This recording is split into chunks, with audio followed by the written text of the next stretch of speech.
اللهم صل على محمد وعلى آل محمد كما صليت على إبراهيم وعلى آل إبراهيم إنك حميد مجيد اللهم بارك على محمد وعلى آل محمد كما باركت على إبراهيم وعلى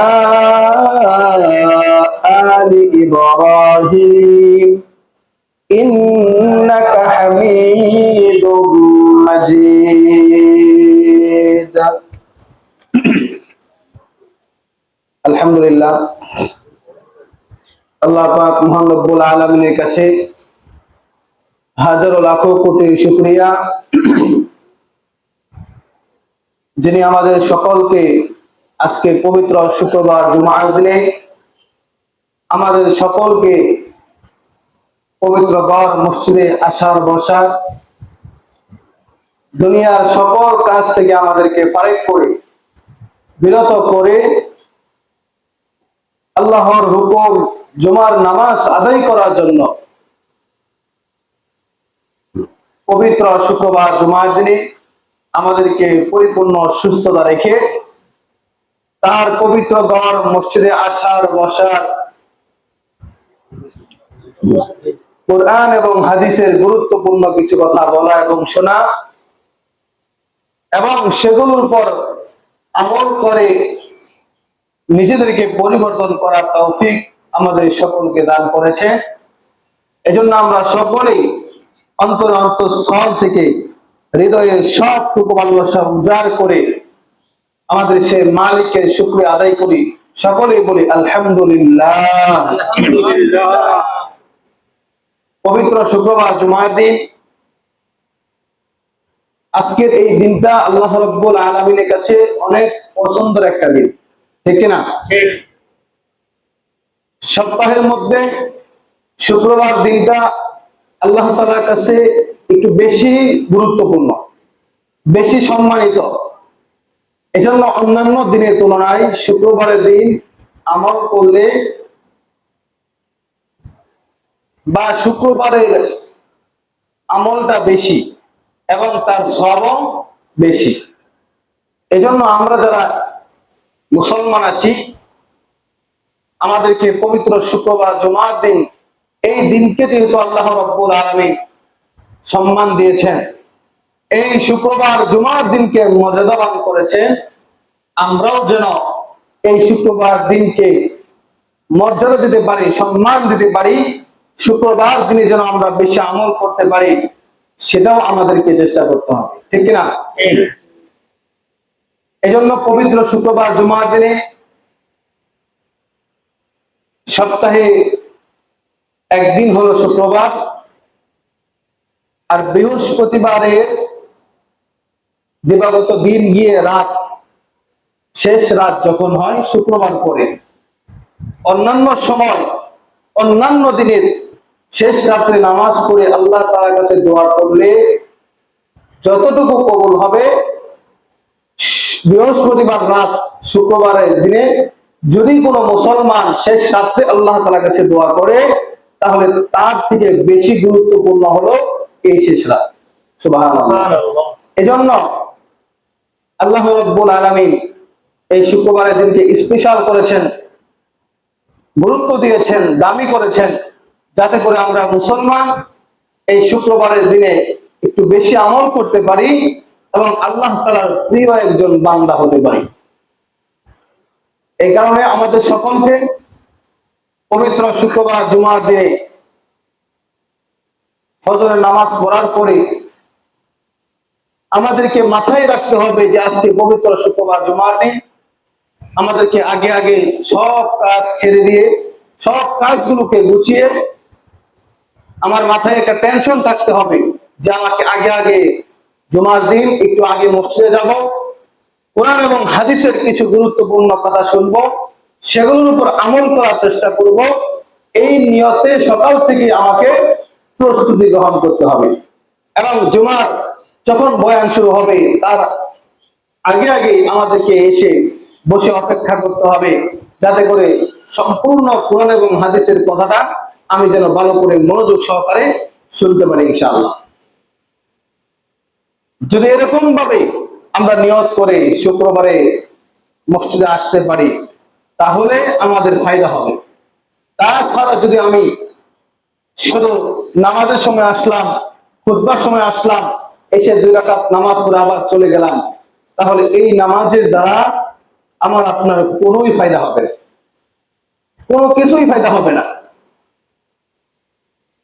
এবং এই নামাজ আল্লাহ তাআলার কাছে কবুল হবে কিনা সেটা আল্লাহ তাআলাই ভালো জানেন, আমরা বলতে পারবো না, আমিও বলতে পারবো না। এজন্য পবিত্র শুক্রবার জুমার দিনে আমাদের সকলকে আগে আগে তৈরি হয়ে মসজিদে চলে আসতে হবে। এজন্য আল্লাহ রাব্বুল আলামিন কুরআনুল কারীমে ইরশাদ করেছেন, ইয়া আইয়ুহাল্লাযীনা আমানু ইযা নুদিয়া লিস-সালাতি মিন ইয়াউমিল জুমআতি ফাসআউ ইলা যিকরিল্লাহি ওয়া যারুল বাই', যালিকুম খায়রুল লাকুম ইন কুনতুম তা'লামুন। আল্লাহ রাব্বুল আলামিন পবিত্র কুরআনুল কারীমের এই আয়াতের মধ্যে ইরশাদ করেছেন, হে মুমিনগণ, হে ঈমানদারগণ, যখন জুমার নামাজের জন্য আযান হবে, যখন জুমার নামাজের জন্য আযান হয় আর আযান যখন তোমার কানের মধ্যে পৌঁছে যায়, পৌঁছে যাওয়ার সাথে সাথে তোমরা দুনিয়ার যত প্রকার ক্রয় বিক্রয় আছে, দুনিয়ার যত প্রকার কাজ আছে, যত প্রকার ব্যবসা বাণিজ্য আছে, সকল কিছুকে ত্যাগ করিয়া, সকল কিছুকে ছেড়ে দিয়ে একমাত্র আল্লাহ তাআলার হুকুম পালন করার জন্য তোমরা তৈরি হয়ে যাও। ঠিক না? শুধু তাই নয়, তোমরা যদি এটা বুঝো, তবে ইহা তোমাদের জন্য অতি উত্তম এবং উপকার হবে। ঠিক না? যারা নামাজের জন্য আযান হবে, আযান হওয়ার পরে সকল কিছু বাদ দিয়ে, দুনিয়ার সকল ব্যবসা বাণিজ্যকে বন্ধ করে, সকল কাজকে ফেলে দিয়ে তারা আল্লাহ তাআলার হুকুম পালনের জন্য অগ্রসর হবে, এগিয়ে আসবে, যদি তোমরা বুঝো তাহলে অবশ্যই তোমরা অতি উত্তম এবং সফলতা অর্জন করবে। ঠিক না? তাহলে দেখেন, যারা আযান হওয়ার পরে নামাজের জন্য তৈরি হয়ে আসে তাদের জন্য সফলতা আছে না নাই?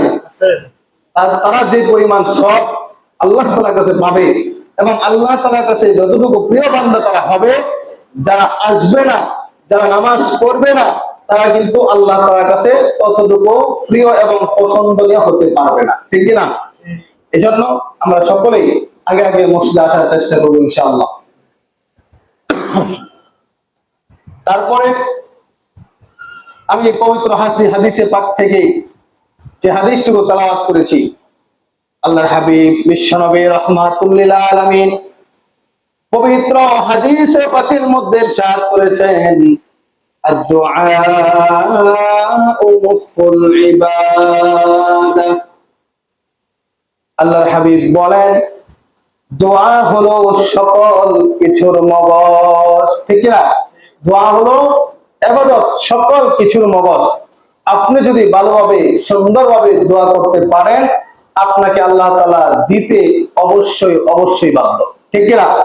আপনি যদি চাওয়ার মতো চাইতে পারেন, বলার মতো বলতে পারেন, চাওয়ার মতো চাইতে পারেন, আল্লাহ তাআলা দিতে আপনাকে বাধ্য।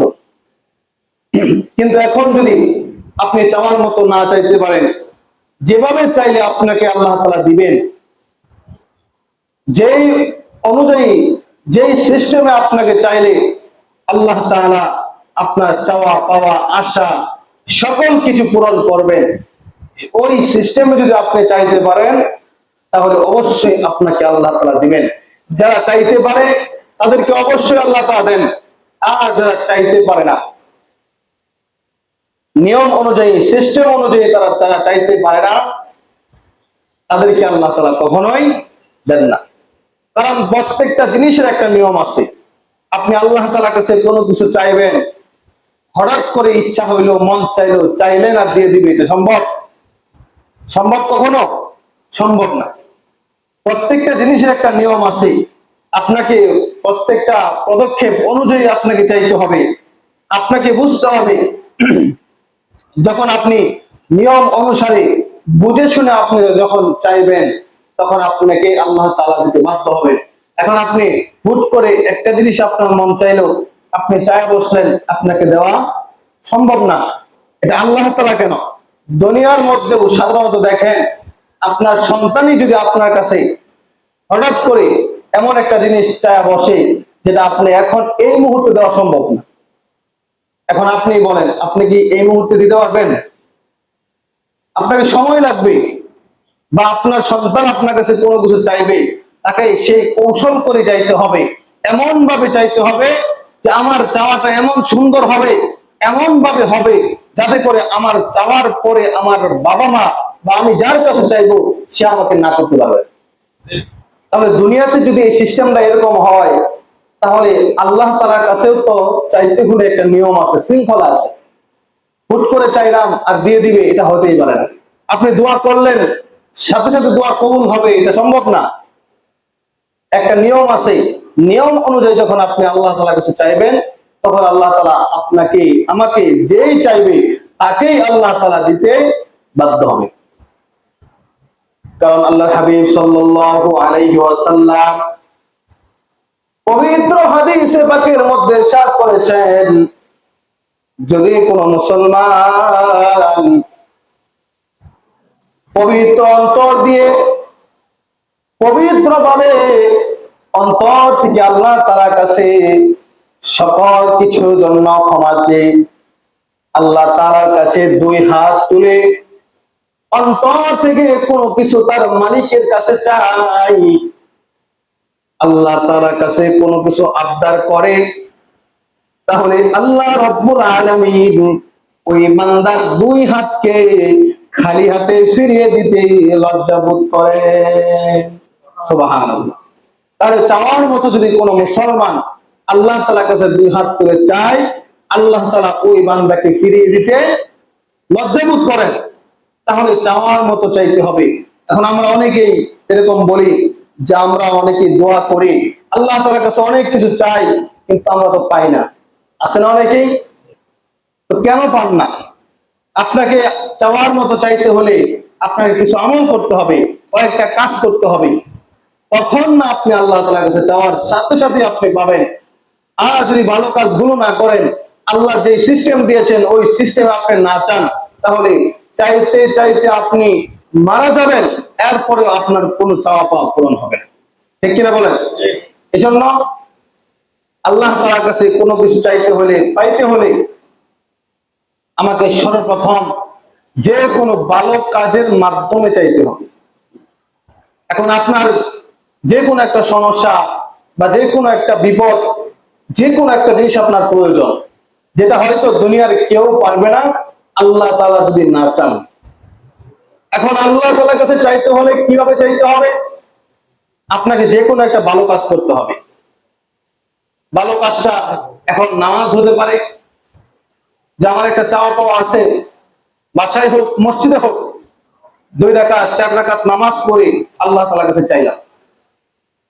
অথবা কতক্ষণ জিকির করে সুবহানাল্লাহ, আলহামদুলিল্লাহ, আল্লাহু আকবার, বিভিন্ন জিকির আছে, জিকির আজগার করে তারপর হাত তুলে আল্লাহ তাআলার কাছে চাইলাম। অথবা কোরআন তেলাওয়াত করে, কোরআন তেলাওয়াত করার পরে আল্লাহ তাআলার কাছে চাইলাম। অথবা এই বিপদের জন্য কোন অসহায় দরিদ্র মানুষকে দান সদকা করে এরপরে আল্লাহ তাআলার কাছে চাইলাম। এরকম ভাবে যত ভালো কাজ আছে, যে কোনো ভালো কাজের মাধ্যমে ভালো কাজ করার পরে আল্লাহ তাআলার কাছে চাইবেন। যখন আপনি এই ভালো কাজগুলো করার পরে চাইবেন, আল্লাহ তাআলা অবশ্যই আপনাকে দিতে বাধ্য হবেন ইনশাআল্লাহ। এটা হলো 1 নাম্বার। এরপর আরেকটা হলো, আমাদের নিজেদেরকে আগে পবিত্র হতে হবে, আমাদের নিজেদেরকে সংশোধন হতে হবে। আমরা নিজেরা যদি আগে পরিপূর্ণভাবে ঠিকঠাক না হই, আল্লাহ তাআলার প্রতি মহাব্বত, রসুলের প্রতি মহাব্বত, আল্লাহর হুকুম পালনে যদি আমরা সঠিকভাবে আগ্রহী না হই, তাহলে যতই আমরা আল্লাহ তাআলার কাছে চাই পাবো না। এজন্য সব সময় আমাদেরকে সকল প্রকার গুনাহ থেকে মুক্ত থাকতে হবে। গুনাহ থেকে মুক্ত যখন আমি থাকবো, তখন আমার সকল কিছু যখন পবিত্র থাকবে, আমার আত্মা যখন পবিত্র থাকবে, এই পবিত্র অবস্থায় যখন আমি আল্লাহ তাআলার কাছে কোনো কিছু চাইবো, আল্লাহ তাআলা দিতে আমাকে বাধ্য থাকবে ইনশাআল্লাহ। এরপরে আমি যখন আল্লাহ তাআলার কাছে কোনো কিছু চাইবো, চাওয়ার আগে ইস্তেগফার বেশি বেশি করবো, ইস্তেগফার করব, দুরূদ শরীফ পড়ব। এই দুরূদ শরীফ ইস্তেগফার বেশি বেশি পড়ে এরপরে যখন আমি আল্লাহ তাআলার কাছে চাইবো, তখনও আল্লাহ তাআলা আমাকে আপনাকে দিতে বাধ্য থাকবেন ইনশাআল্লাহ। যখন আমরা এরকম ভাবে ভালো ভালো কাজ করার পরে নামাজ আদায় করা, জিকির করা, কোরআন তেলাওয়াত করা, দান সদকা করা, দুরূদ শরীফ পড়া, এরকম ভাবে ইস্তেগফার করা, ভালো কাজের পরে যখন আমরা বিশেষ বিশেষ আমলের পরে যখন আল্লাহ তাআলার কাছে আমি আপনি কোনো কিছু চাইবো, তখন আল্লাহ তাআলা আমাকে আপনাকে দিতে এবং আমার আপনার চাওয়া পাওয়া পূরণ করতে আল্লাহ তাআলা বাধ্য থাকবে, ঠিক না? এজন্য আমরা সকলেই যারা দোয়া করি আল্লাহ তাআলার কাছে, অনেক সময় অনেক কিছু চাই, হুট করেই চাইবো আর পেয়ে যাবো, এটা সম্ভব না। যেগুলো বললাম এইগুলো করে যখন আমরা আমল করতে পারবো, আমরা আল্লাহ তাআলার কাছে চাইতে পারবো, তখন আল্লাহ তাআলা আমাদেরকে দিতে বাধ্য থাকবে। আমরা করবো তো ইনশাআল্লাহ এই কাজগুলো। যখনই আমাদের কোনো বিপদ আসবে, কোনো চাওয়া পাওয়া আসবে, আমরা আল্লাহ তাআলার কাছে ভালো কাজগুলো করে এরপর আল্লাহ তাআলার কাছে চাই। এখন আমি গুনাহ উপর গুনাহ, গুনাহর কোনো সীমা নাই, এত পরিমাণ গুনাহ আমি করি যা বলার বাহিরে, অথচ ভালো কোনো কাজ আমার দ্বারা হয় কিনা সন্দেহ। আমাদের অবস্থা তো এরকম হওয়া উচিত ছিল যে আমি ভালো কাজ এত বেশি পরিমাণে করি আর খারাপ গুলো হঠাৎ হয়ে যায়, আর যেটা হয় সেটা আমি বলতে পারি, সেটা আমি চিহ্নিত করে রাখতে পারি যে আমার এটা খারাপ কাজ হয়ে গেছে, আমি বলতে পারবো মানুষকে। এটাই তো আমাদের হওয়া উচিত ছিল। কিন্তু আমাদের অবস্থাটা এখন কেমন, যে গুনাহ এত পরিমাণে করি যেটার কোনো হিসাব নাই, কিন্তু ভালো কাজ আমি কয়টা করতেছি এটা আমার হিসাব আছে। এত খারাপের ভিতরে হুট করে একটা ভালো কাজ করি, এটা আমার মনে থাকে যে 100 খারাপের ভিতরে একটা ভালো কাজ করছিলাম, মনে আছে। আফসোস, আমরা তো মুসলমান, আমাদের উচিত ছিল সবসময় আমরা ভালো ভালো কাজ করব, ইবাদতের মাধ্যমে সবসময় আমাদের 24 ঘন্টা মৃত্যু পর্যন্ত আমার সময় কাটবে, আমাদের সবসময় ইবাদতের মধ্যে আমরা থাকবো। অথচ আজকে আমরা মুসলমান, সব সময় আমরা গুনাহের মধ্যে লিপ্ত থাকি, ইবাদতের কাছেও আমরা যেতে পারি না। আর যদিও আমরা ইবাদত করতে চাই, সেগুলো আমাদের ভালো লাগে না, তার কারণ আমার অন্তর নষ্ট হয়ে গেছে, আমার ভালো কাজ করতে ভালো লাগে না। এজন্য আমাদেরকে তওবা করে আল্লাহ তাআলার কাছে ফিরে আসতে হবে। যখন তওবা করে ফিরে আসবো, আমার ভিতরে যখন পবিত্র থাকবে, আল্লাহ তাআলার কাছে যে কোনো সময় আপনি যে কোনো কিছু চাবেন, চাওয়ার সাথে সাথে আপনি পেয়ে যাবেন ইনশাআল্লাহ। সুবহানাল্লাহ। এজন্য আমরা প্রত্যেকটা জিনিস চাওয়ার আগে, আল্লাহ তাআলার কাছে দোয়া করার আগে আমরা ভালো ভালো যে দোয়াগুলো আছে, দোয়াগুলো করব। আল্লাহ তাআলার যতগুলো ইবাদত আছে, ইবাদত করার পরে ইবাদতের মাধ্যমে আমরা আল্লাহ তাআলার কাছে চাইবো ইনশাআল্লাহ। পারবেন তো ইনশাআল্লাহ? এরপর আমাদের দোয়া কবুল হয় না, আমরা চাই আল্লাহ তাআলার কাছে হয় না, তার আরো কয়েকটা কারণ আছে। এর মধ্যে এক নম্বর হলো যে আমরা মুসলমান, আল্লাহ তাআলার কাছে অনেক কিছু চাই, অথচ আমি যে খাওয়াটা খাই, আমার যে ইনকামের রাস্তা, আমার চলার রাস্তা, এটা হলো হারাম। আমার 100 টাকা ইনকাম থাকলে 90 টাকাই থাকে হারাম। আমার যদি 100 টাকার মধ্যে 90 টাকা হারাম থাকে, তাহলে আপনি বলেন এই লোকের দোয়া আল্লাহ তাআলা কিভাবে কবুল করবে?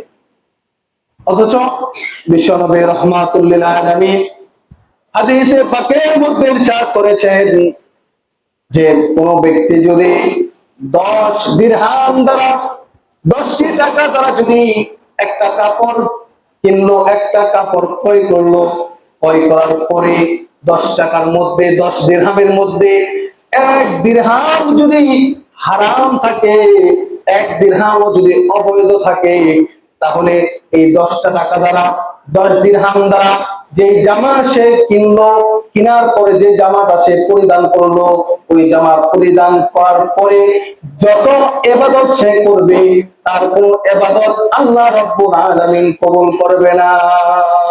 নাউজুবিল্লাহ। তাহলে 10 দিরহামের মধ্যে একটা দিরহামও যদি হারাম থাকে, আর এই 10 দিরহাম যে টাকাই থাকুক, আপনি এই টাকা দ্বারা আপনার পোশাক কিনবেন, লুঙ্গি কিনবেন, প্যান্ট কিনবেন, গেঞ্জি কিনবেন, পাঞ্জাবি কিনেন, যাই কিনেন, আপনার শরীরে যে হারাম পোশাক, এই হারাম পোশাকের দ্বারা আপনি গায়ে দিয়ে যতই আল্লাহ তাআলার কাছে চান আর যতই ইবাদত করেন, আপনার ইবাদত কবুল হবে না। এজন্য হযরত মূসা আলাইহিস সালাতু ওয়াস সালামের জমানায় মূসা নবী যখন রাস্তা দিয়ে হেঁটে হেঁটে যাচ্ছিল, যাওয়ার সময় একজন মানুষকে দেখলো আল্লাহ তাআলার কাছে 2 হাত তুলে এমন ভাবে কান্নাকাটি করতেছে আর আল্লাহ তাআলার কাছে দোয়া করতেছেন, হে আল্লাহ, আমার এটা চাওয়া, আমার এটা পাওয়া, আমার চাওয়া পাওয়া গুলো তুমি পূরণ করো। এই ব্যক্তি যখন হাত তুলে আল্লাহ তাআলার কাছে এমন ভাবে কাকুতি মিনতি করতেছিল যে মূসা নবী ওই ব্যক্তিকে দেখে দয়া মায়া লেগে গেল। মূসা নবী আল্লাহকে জিজ্ঞেস করলেন, ওগো মালিক, এই মুসলমান, এই ব্যক্তি তোমার কাছে এমন ভাবে হাত তুলে কান্না করতেছে আর তোমার কাছে দোয়া করতেছে, আমার নিজের দেখি মায়া লেগে গেল, কিন্তু এই ব্যক্তির দোয়া তুমি কেন কবুল করো না? আল্লাহ রাব্বুল আলামিন ওহীর মাধ্যমে মূসা নবীর কাছে খবর পাঠাইলেন, হে মূসা, শোনো শোনো, এই ব্যক্তি যদি হাত তুলতে তুলতে আসমান পর্যন্ত হাত উঠায় দেয়, আর যদি কান্না করতে করতে যদি সে মারাও যায়, তারপরেও আমি আল্লাহ এই ব্যক্তির দোয়া কোনোদিন কবুল করব না। মূসা নবী বললেন, কেন কেন? আল্লাহর হাবিব আল্লাহ রাব্বুল আলামিন আসমান থেকে ওহীর মাধ্যমে খবর পাঠাইলেন, হে মূসা, তুমি জানো না এই ব্যক্তি তার শরীরের মধ্যে সব সময় সে হারাম খায় এবং তার শরীরের মধ্যে সকল কিছু হারামে ভরপুর, এজন্য তার দোয়া আমি আল্লাহ তাআলা কোনোদিন কবুল করব না। নাউজুবিল্লাহ। তাহলে কি বুঝলেন? হারাম খাওয়ার পরে আপনি দোয়া করবেন, আল্লাহ তাআলার কাছে কোনো কিছু চাইবেন, কোনোদিন সম্ভব না। যতই আপনি চান, আপনার চাওয়া পাওয়া কোনোদিন কবুল হবে না। এজন্য আমরা যদি আল্লাহ তাআলার কাছে দোয়া করি, দোয়া কবুল করাতে চাই, সকল প্রকার গুনাহ থেকে আমাদেরকে বেঁচে থাকতে হবে ইনশাআল্লাহ। আল্লাহ রাব্বুল আলামিন আমাদের সকলকে সকল প্রকার গুনাহ থেকে বেঁচে থাকার এবং বেশি বেশি আল্লাহ তাআলার সকল ইবাদতগুলো করার তৌফিক দান করুন। সকলে বলি আমিন। এবং সর্বশেষ একটা কথা, আমরা যদি চাই যে আমি মারা যাওয়ার পরে আমার কবরের মধ্যে সওয়াব যাক, আমরা চাই না? সকলে বলেন, আপনি মারা যাওয়ার পরে আপনার কবরের মধ্যে সওয়াব, অটোমেটিক সওয়াব যাক, এটা কে কে চান? হাত তুলে যদি। সবাই চান? যদি চান যে আপনি মারা যাওয়ার পরে আপনার কবরের মধ্যে আমল পৌঁছে যাক, সওয়াব পৌঁছে যাক, তাহলে আমি বলবো আপনার ছেলে হোক আপনার মেয়ে হোক, একজন নেককার সন্তান দুনিয়ার মধ্যে তৈরি করে রেখে যাবেন। আপনি কবরে যতদিন থাকবেন ততদিন পর্যন্ত আপনার কবরের মধ্যে সওয়াব পৌঁছবে ইনশাআল্লাহ। সুবহানাল্লাহ। এজন্য যার আমাদের ছেলে হোক মেয়ে হোক সন্তান আছে, আমরা সকলেই নেককার সন্তান। আমি বলবো না যে মাদ্রাসায় দেন, আমি বলবো না স্কুলেই পড়ান, আমি এটা কোনো কিছু বলবো না। আমি শুধু এটাই বলতে চাই, আপনার সন্তানকে একজন নেককার, নামাজি, দিনদার সন্তান বানাবেন। এখন কিভাবে বানাবেন আপনার ইচ্ছা, আপনি বুঝবেন। পরামর্শ চাইলে এসে নেবেন, আমি বলবো না কি করতে হবে। আপনি আপনার সন্তানকে একজন নেককার সন্তান বানিয়ে দুনিয়া থেকে বিদায় হবেন, আপনার ঠিকানা ইনশাআল্লাহ আমার যতটুকু মনে হয় 100 থেকে 100 আপনার ঠিকানা হবে জান্নাত ইনশাআল্লাহ। এজন্য আল্লাহ রাব্বুল আলামিন আমাদের সকলকে, আমাদের সন্তানদেরকে নেককার সন্তান তৈরি করে বানিয়ে এরপর যেন আমরা মৃত্যুবরণ করতে পারি, সেই তৌফিক দান করুন। সকলে বলে আমিন।